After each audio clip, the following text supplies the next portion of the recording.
মুন্সিগঞ্জের সিরাজদি খান প্রেসক্লাবের আয়োজনে ইফতার ও দোয়া মাহফিল অনুষ্ঠিত হয়েছে। সোমবার ২৪শে মার্চ সন্ধ্যায় সিরাজদি খান প্রেসক্লাবের কার্যালয়ে দৈনিক আমার দেশ সিরাজদি খান প্রতিনিধি সৈয়দ মাহমুদ হাসান মুকুটের সার্বিক সহযোগিতায় ইফতার ও দোয়া মাহফিল অনুষ্ঠিত হয়। অনুষ্ঠানে দোয়া ও মোনাজাত পরিচালনা করেন উপজেলা মডেল মসজিদ ইমাম ও খতিব হাফেজ মাওলানা হাবিবুর রহমান।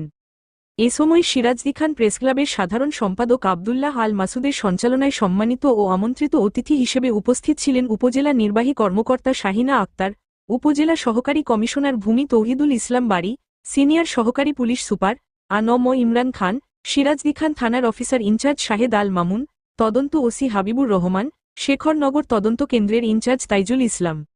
আরও উপস্থিত ছিলেন প্রেসক্লাবের প্রতিষ্ঠাতা সভাপতি এমদাদুল হক পলাশ, সাবেক সভাপতি শামসুজ্জামান পনির, কাজী নজরুল ইসলাম বাবুল, ইমতিয়াজ উদ্দিন বাবুল, মুন্সিগঞ্জ জেলা সাংবাদিক কল্যাণ সমিতির সভাপতি মুহাম্মদ নজরুল ইসলাম, মুন্সিগঞ্জ জেলা অনলাইন প্রেসক্লাব সভাপতি জাহাঙ্গীর আলম সহ উপজেলার বিভিন্ন দপ্তরের কর্মকর্তা ও জেলার বিভিন্ন প্রিন্ট, ইলেকট্রনিক মিডিয়ার সাংবাদিক বৃন্দ। অনুষ্ঠানে উপজেলা নির্বাহী কর্মকর্তা শাহিনা আক্তার বক্তব্যে বলেন, সাংবাদিকরা হলেন সমাজের আয়না। এ সময় তিনি বস্তুনিষ্ঠ, সত্য ও সুন্দর সংবাদ প্রকাশের জন্য সবার প্রতি আহ্বান জানান।